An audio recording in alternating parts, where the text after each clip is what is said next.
할렐루야. 우리 주님 다시 오십니다. 곧 다시 오십니다. 오늘 이 시간 하나님의 귀하신 은혜가 우리 온 성도들과 함께 하시기를 간절히 축원합니다. 오늘 우리 천경자 집사님의 동생이신 우리 천명자 집사님 메릴랜드에서 오셨는데요. 우리 여러분들에게 소개합니다. 오늘 환영해 주시기 바랍니다. 감사합니다. 마이크 볼륨을 조금 낮추셔야 될 것 같으네요. 하우링이 나네요. 오늘 느헤미야 2장 2절로 5절에 있는 말씀을 통해서 큰 소망을 이루는 비결. 여러분들은 어떤 소망을 갖고 계십니까? 각자 우리의 삶에 소망이 있을 거라고 생각이 됩니다. 그런데 어떤 금술 좋은 70대 부부의 이런 소망이 크리스찬 유머 가운데 나옵니다. 이건 유머입니다. 너무 여기 집중하진 마세요. 이 70대 이 노부부는 동갑인 사이예요. 그런데 아주 너무나 금슬이 좋았습니다. 그래서 그 금슬 좋은 부부가 너무나 유명해서 천사가 찾아왔습니다. 천사가 찾아와서 우리 두 분의 금슬이 너무 좋아서 당신들의 소원을 한 가지씩 들어주겠습니다. 이렇게 이야기를 했습니다. 우리 부인이 소망 한 가지를 얘기했습니다. 우리 영감과 함께 세계 여행을 했으면 하는 소망이 있습니다. 천사가 이야기하기를 그렇게 해주겠다고 약속했습니다. 이제 우리 할아버지가 할아버지에게 물었습니다. 당신의 소망은 무엇입니까? 그러더니 이 할아버지는 의외의 소망을 갖고 있어요. 그 소망의 이야기는 이것입니다. 20살 정도 어린 여자하고 세계 여행을 한번 해봤으면 좋겠습니다. 부인은 뭐라고 했는데요? 영감하고 남편하고 세계 여행 하면 좋겠다고 그랬더니 이 남편은 뭐 금슬이 좋았다는 게 이게 다 엉터리인 것 같아요. 이 천사가 이거 갸우뚱하면서도 알겠습니다. 그 소망을 들어드리지요. 그러면서 이 할아버지를 90살로 만들어드렸습니다. 아직도 이해를 못하는 분이 많아요. 70세인 이 할아버지, 동갑이었다고 그랬죠. 이 할아버지의 소망이 뭐라고요? 20살 나이 어린 여자하고 세계 여행을 하는 게 소망이라고 하니까 천사가 알겠다고 해놓고서는 이 할아버지를 몇 살로 만들어버렸다고요? 누구랑 가라는 얘기예요? 20살 적은 당신 마누라랑 가라는 얘기입니다. 이런 소망 갖고 계신 분 안 계시죠? 이런 엉뚱한, 그런데 사실 이런 소망들을 우리가 많이 갖고 있어요. 말도 안 되는 소망. 이런 소망들을 갖고 있는데 오늘 여기 진짜 큰 소망을 가진 한 사람에 대한 이야기를 나누면서 우리의 소망, 또 그 소망을 이루는 비결에 대하여 말씀 속에서 함께 은혜를 나누고자 합니다.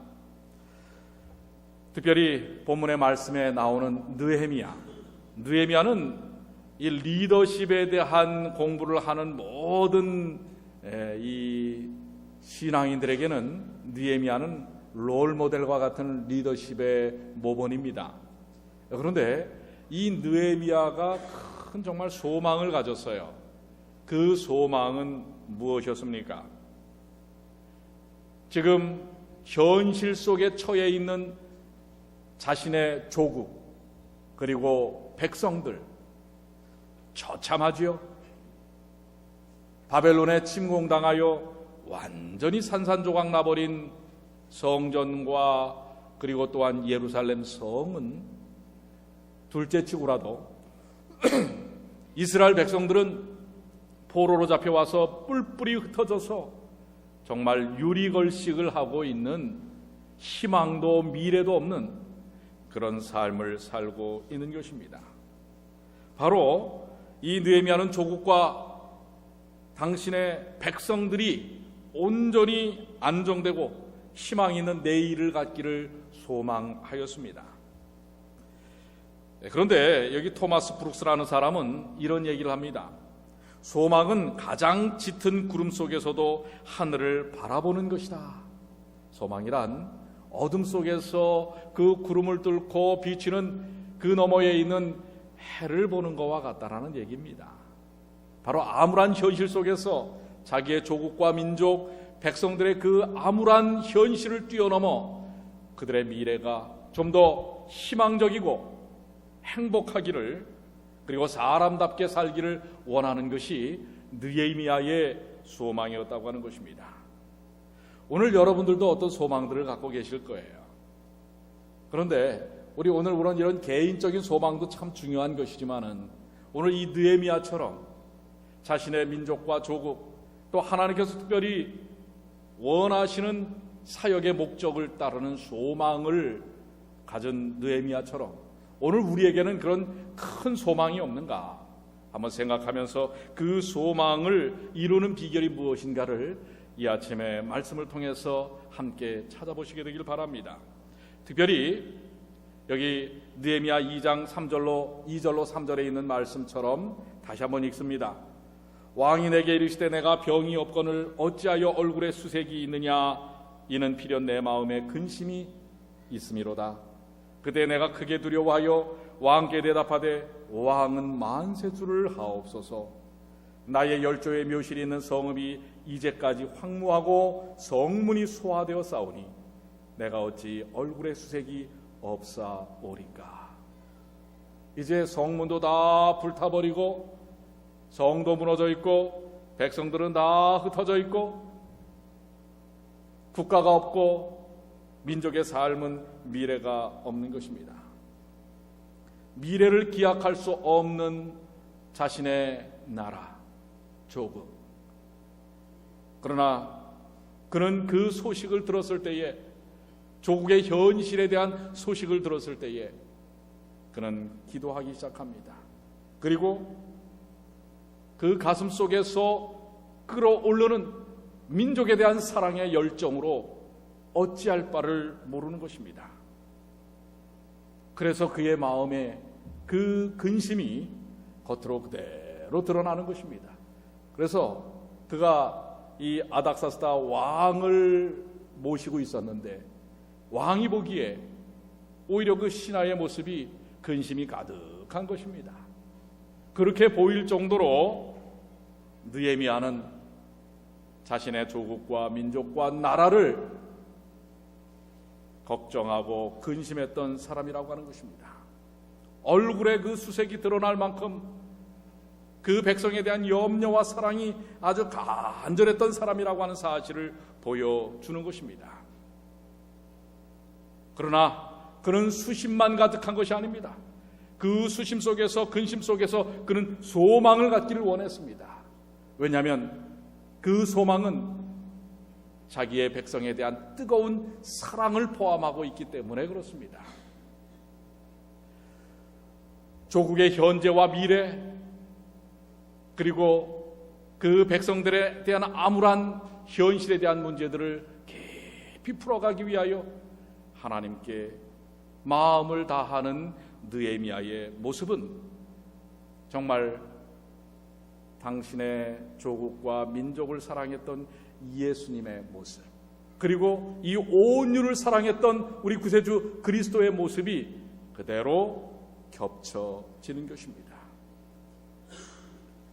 그래서 왕에게 요청을 합니다. 저에게 소망이 있습니다. 그것은 우리의 그 나라와 조국이 회복되는 것입니다. 특별히 상징적인 의미를 가진 성전과 성읍이 다시금 회복되는 것이라고 하는 것을 이야기하고 있는 것입니다. 그런데 이 요청을 왕에게 드리는 모습은 잠옷 매우 위험할 수가 있습니다. 왜냐하면 왕을 섬기는 신하가 어떤 요청을 왕에게 하는 것이 왕의 마음을 거스르게 되면 그것은 죽음을 내놔야 하는 것입니다.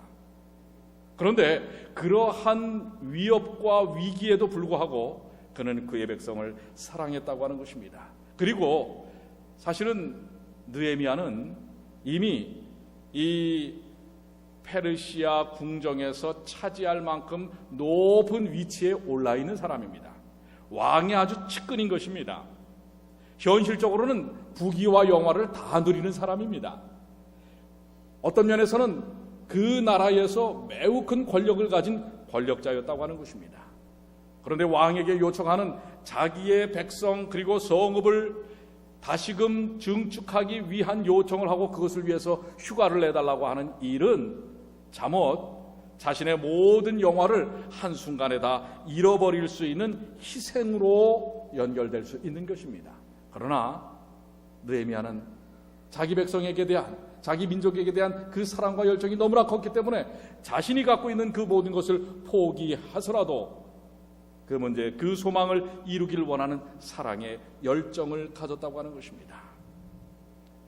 바로 2장 5절에 나를 유대 땅 나의 열조의 묘실에 있는 성읍에 보내어 그 성을 중건하게 하옵소서. 그 소망을 왕에게 드러내는 것입니다. 저는 이 느헤미야의 모습을 통해서 누구의 모습을 다시 한번 깊이 묵상하게 되냐면 그것은 바로 우리를 향하여 다가오신 예수님의 모습을 바라볼 수 있게 되는 것입니다. 예수님께서 하늘 보좌를 놓으시고 이 땅에 오신 이유가 무엇인가? 죄로 인하여 망가져버린 이 지구촌을 향하여 오시고자 하시는 소망을 가진 그 이유가 무엇인가? 누가복음 4장 18절 한번 우리 다 같이 한번 읽어보실까요? 예수님이 이 땅에 왜 오셨는가? 주의 성령이, 다 같이 시작. 주의 성령이 내게 임하셨으니 이는 가난한 자에게 복음을 전하게 하시려고 내게 기름을 부으시고 나를 보내사 포로된 자에게 자유를, 눈먼 자에게 다시 보게 함을 전파하며 눌린 자를 자유케 하고. 바로 예수님께서 가지셨던 소망은 무엇입니까?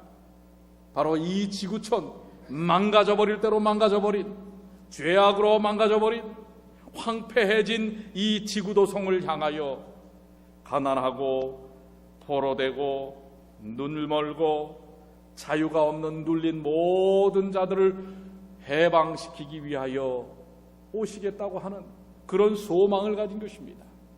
느헤미야의 소망과 예수님의 소망이 같습니까? 같아요, 달라요? 같습니다.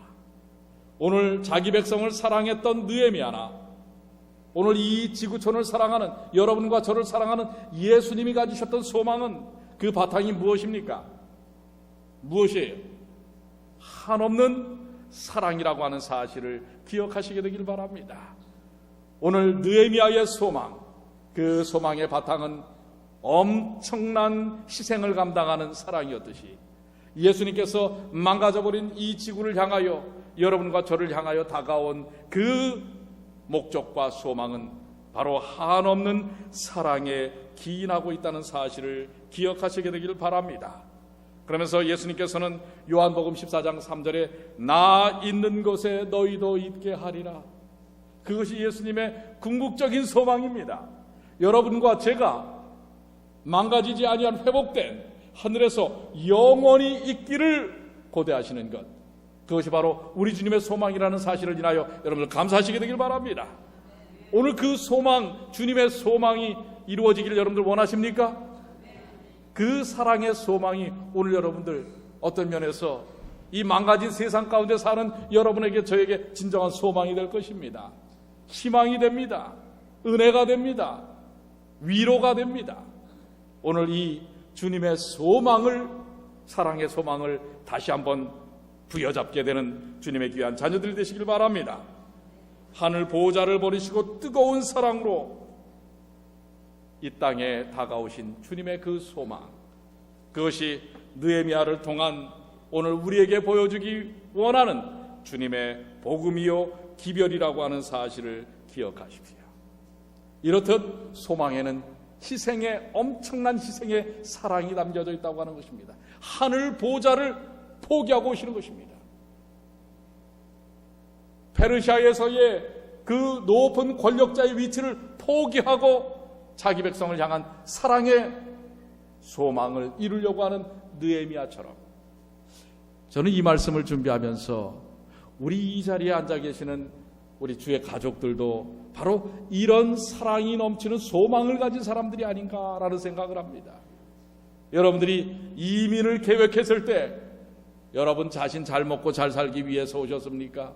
아니면은 내 자식 조금이라도 더 행복하게 살기 위하여 이민을 결심하셨습니까? 대부분의 우리 많은 분들은 나는 비록 그 한국 땅에서 가졌던 위치와 많은 것들이 있지만 그걸 다 포기해서라도 내 자식 하나는 잘 되게 만들겠다는 그 가련한 소망 때문에, 그 소망의 엄청난 희생의 사랑 때문에 이 자리에 앉아 계신 것 아니겠습니까? 이렇듯 우리가 우리 개인의 소망 속에서도 사랑의 엄청난 희생이라는 것이 수반되는 것입니다. 소망을 이루기 위해서는 그 소망 속에 담겨져 있는 엄청난 사랑이라는 에너지가 그 소망을 이루게 한다고 하는 사실을 기억하시게 되길 바랍니다.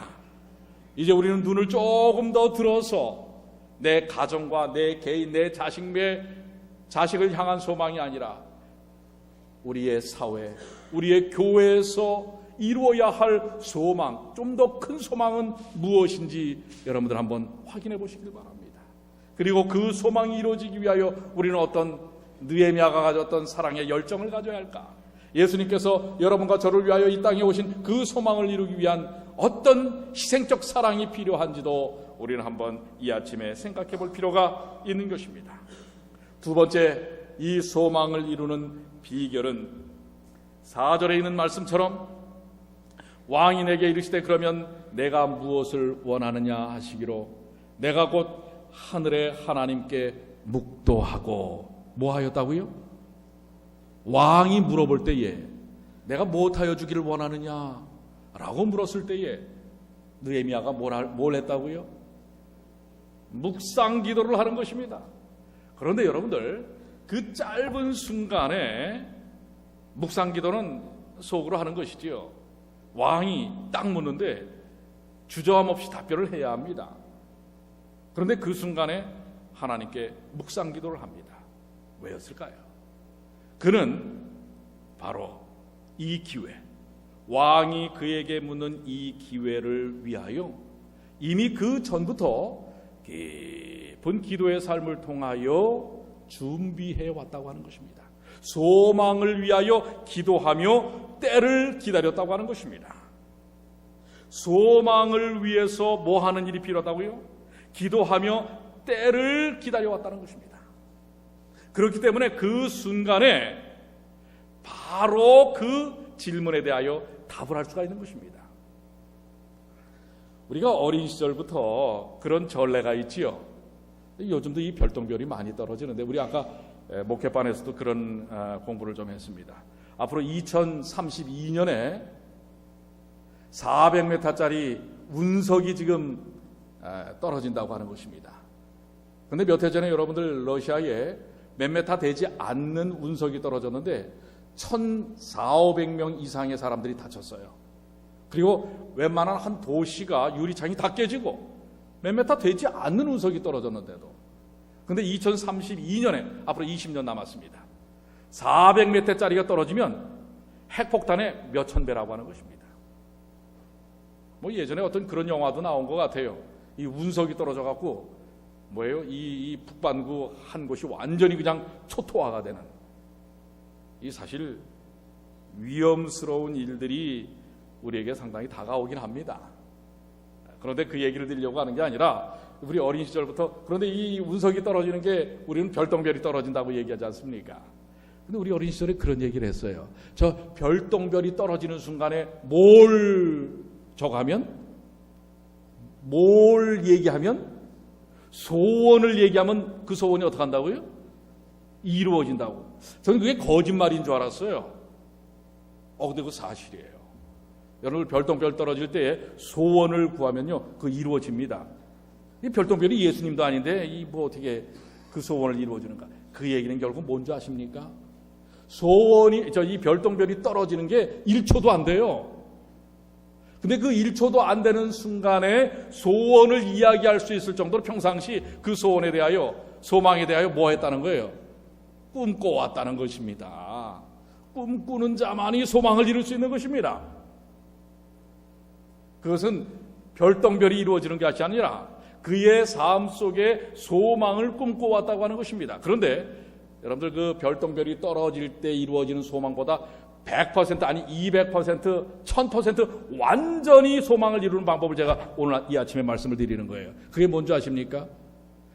기도하면서 소망을 꿈꾸면 말이에요. 그거는 100%가 아니라 몇 퍼센트? 1000% 이루어진다는 사실을 기억하시길 바랍니다. 왜요? 하나님께서 천지와 만물을 만드신 그분의 뜻과 나의 뜻이 일치할 때에 기도의 역사를 통하여 이루어지는 소망은 분명히 하나님께서 이루신다고 하는 사실입니다. 자, 그 장면이 느헤미야 1장에 나옵니다. 느헤미야 1장에 보면 친구들이 와서 느헤미야에게 이야기합니다. 지금 저 우리의 땅, 우리의 고향 예루살렘은 완전히 피폐되고 초토화됐어요. 성은 다 무너지고 백성들은 뿔뿔이 흩어지고 이민족들에 의하여 사람 대접을 못 받고 있다고 하는 것입니다. 너무나 가슴이 아팠습니다. 그래서 느헤미야는 그 이야기를 듣는 순간부터 이게 바로 지금 느헤미야가 2장에서 아닥사스다 왕에게 그 기회를 얻기 전 대략 5개월 전입니다. 그 이야기를 듣는 순간 1장 6절에 이렇게 얘기합니다. 이제 종이 주의 종 이스라엘 자손을 위하여 주야로 기도하오며 이스라엘 자손의 주 앞에 범죄함을 자복하오니 주는 귀를 기울이시며 눈을 여시사 종의 기도를 들으시옵소서. 중보기도입니다. 자기의 백성과 자기의 나라에 대한 자기 조국에 대한 죄악 때문에 이렇게 된 것을 하나님께 간구하면서 하나님 그러나 이제는 그들을 용서하시고 그들을 구원하소서 이 기도를 시작하는 것입니다. 어떻게 내 백성을 향하여 하나님 이제는 구원하여 주시겠습니까? 라고 중보의 기도를 지금 5개월째 하고 있었던 거예요. 그렇기 때문에 지금 5개월여 지난 다음에 2장 4절에 왕이 그에게 물을 때에 내가 곧 바르죠. 내가 곧 하나님께 묵도하고 그러나 다시 한번 하나님 제가 이 순간 어떻게 얘기하면 될까요? 이제 때가 왔습니다. 하나님께서 허락하신 때가 왔습니다. 그동안 기도하면서 하나님께 간구했던 그 기회가 왔습니다 하는 것입니다. 오늘 여러분들 소망을 이루는 방법이 무엇이라고요? 소망을 위해 기도하며 무엇을 기다리라고요? 때를 기다리시길 바랍니다. 그래서 종로의 계단 97쪽에 뭐라고 말씀하고 있습니까? 기도를 꾸준히 하는 일은 응답받는 한 조건이 된다. 아멘입니까? 기도를 꾸준히 하는 것입니다. 그냥 문제가 생기면 벼락처럼 하고 또 문제가 끝나면 언제 그랬나 하고 잊어버리는 여러분들 웃는 분들 제가 웃음의 의미를 압니다. 이제 그것이 아닙니다.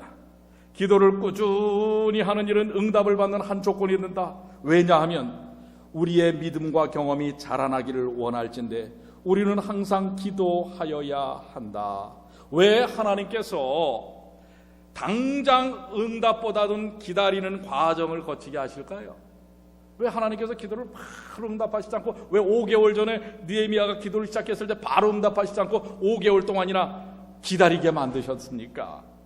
그것은 기도 응답 그 자체보다 기도하면서 우리가 하나님과의 맺는 그 인격적인 관계를 더 중시하기 때문이라는 사실을 기억하시길 바랍니다.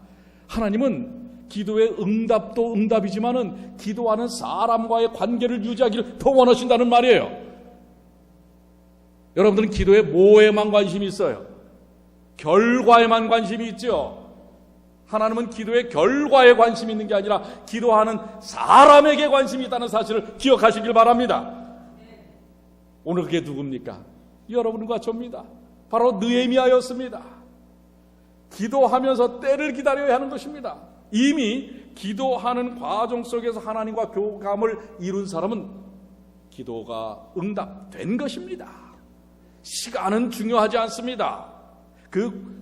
결과는 중요하지 않습니다. 이미 기도하는 사람은 하나님 안에 있기 때문에 하나님의 능력을 체험한 것입니다. 오늘 그 사실을 기억하십시오. 그리고 여러분들 기도회 하면 다 참석하는 게 좋아요. 얼마나 따로 혼자서 기도를 많이 하신다고 기도회 같은 데도 참석을 안 하십니까? 그렇죠?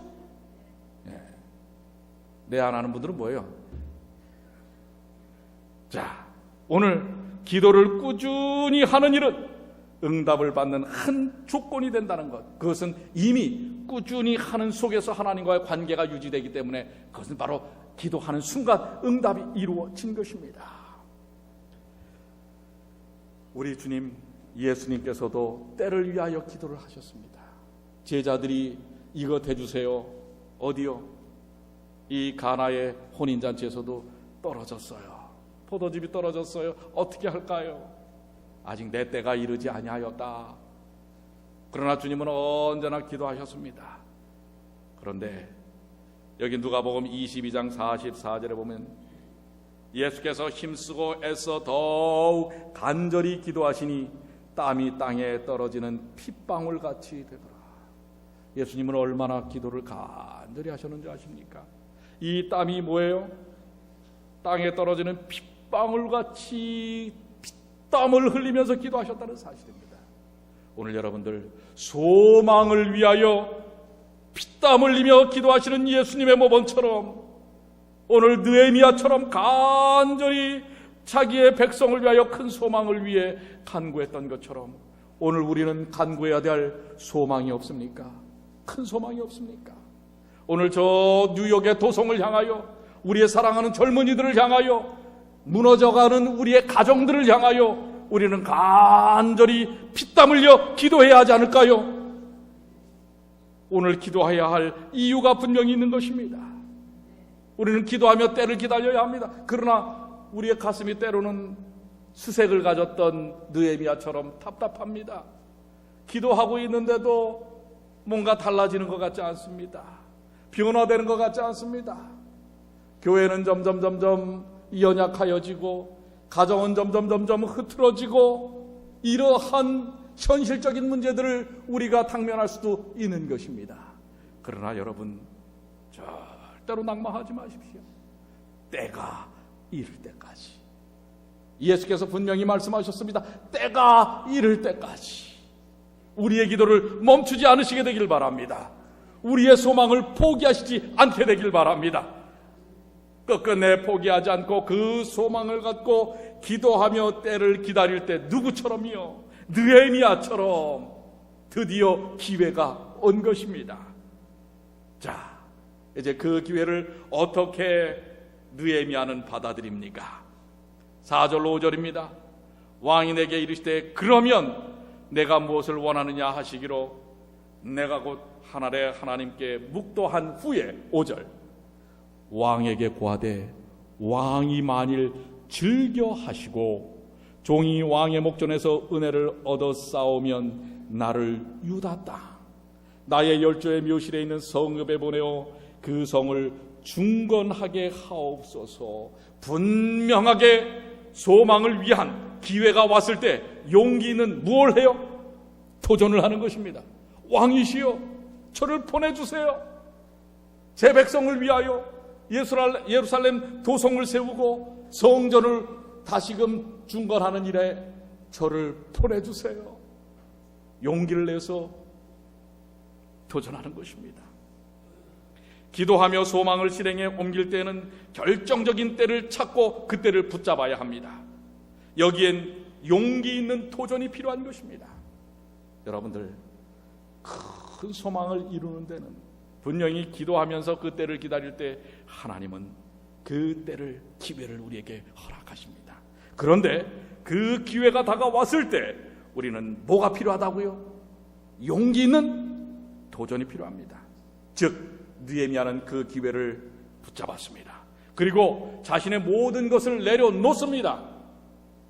왕이 허락했던 지위, 권한 다 내려놓고 자신의 삶을 뒤로하고 황폐해진, 지금은 궁정에서 아니면 궁정 옆에 저택에서 살았지만은, 그러나 황폐해진 이스라엘 자기의 땅은 지금 어디에서 기거해야 할지 제대로 준비된 것이 하나도 없는 것입니다. 아주 척박해진 것입니다. 그러나 그 모든 것을 감수하면서도 다가온 소망의 기회를, 용기를 내어서 도전하는 것입니다. 그 도전은 처음에 말씀드린 대로 소망 속에 한없는 사랑이 없이는 할 수 없는 것입니다. 이것이 바로 오늘 느헤미야를 통해서 우리에게 보여주시는 하나님의 소망을 이루는 놀라운 비결입니다. 마태복음 26장 18절, 선생님 말씀이 내 때가 가까웠으니 내 제자들과 함께 유월절을 내 집에서 지키겠다. 조금 전까지만 해도 예수님께서는 아직 내 때가 이르지 아니하였다라고 말씀하셨던 주님, 그리고 그 때를 위하여 피땀을 흘리면서 기도하셨던 주님이 마태복음 26장에 이제 마지막 유월절 십자가를 이제는 받아들이시면서 뭐라고 말씀하세요? 내 때가 가까웠으니 내 제자들과 함께 유월절을 내 집에서 지키겠다. 내 때가 이제 가까웠다. 주님은 그 십자가를 포기하지 않았습니다. 얼마나 그것이 무겁고 힘든 것이면, 그리고 큰 가슴에 고통을 느끼는 것이고 그 무게가 무거웠으면 이 잔을 내게서 치워 주시옵소서. 이것이 예수님의 기도였어요. 그러나 누구 뜻대로 하지 마옵시고 내 뜻대로 하지 마옵시고 아버지의 뜻대로 하옵소서. 이제는 그 아버지의 뜻 가운데 때가 왔을 때 예수님은 용기를 내어서 그 기회를 붙잡는 것입니다. 오늘 여러분들, 소망은 그냥 이루어지지 않습니다. 하나님께서 우리에게 주신 소망이 우리의 삶 속에서 역사하는 데는 다가온 소망에 대한 기회를, 용기를 내어서 도전하는 일이 필요하다는 사실을 기억하십시오. 그것은 사랑의 용기입니다. 사랑에는 두려움이 없나니, 바로 십자가의 사랑은 예수님에게 그 어떤 도전에 대한 두려움도 이제 더 이상 그분이 그 소망을 이루는 선택을 하는 것을 막아서지 못했다고 하는 것입니다. 오늘 사랑하는 우리 뉴욕 중앙의 성도들이시여, 우리에게는 어떤 소망이 있습니까? 이제 주님은 분명히 그 일을 위하여 그 소망을 꿈꾸고 기도하고 그 때를 기다릴 때에 우리에게 기회를 주실 것입니다.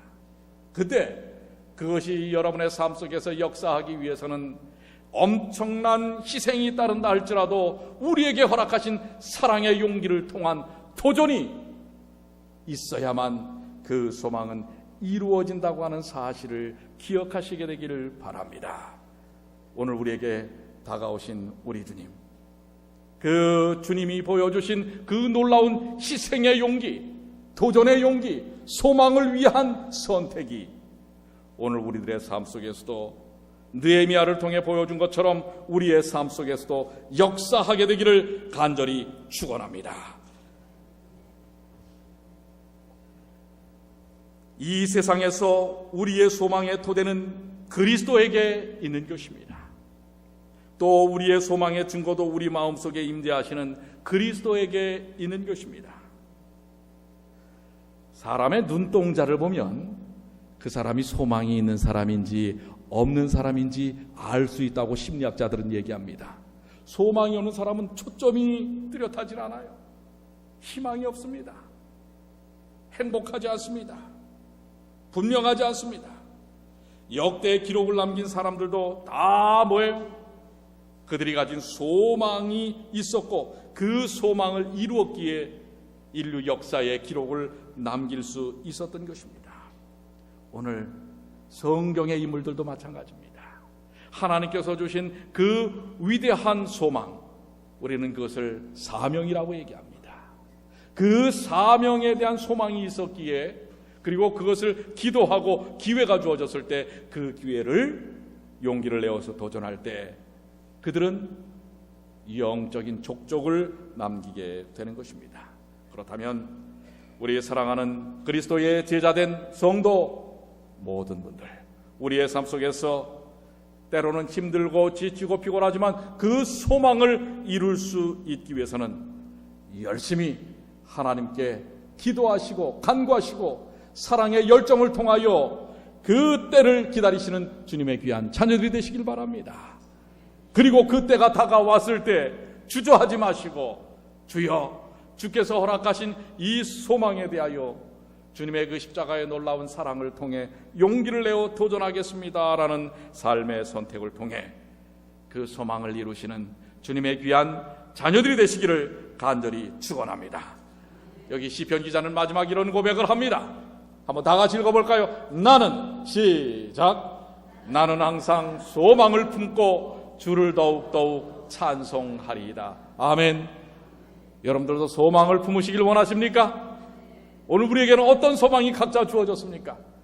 그것을 다 우리는 설명할 수 없습니다. 어떤 분은 이런 소망 저런 소망. 그러나 분명한 것은 우리에게 주어진 보다 더 큰 소망, 나만을 위한 소망이 아니라 내 가족만을 위한 소망이 아니라 하나님의 교회와 이 세상을 향한 보다 더 큰 소망을 향하여 하나님께서 허락하신 그 놀라우신 은혜를 체험하는 주님의 귀한 자녀들이 되시기를 간절히 축원합니다.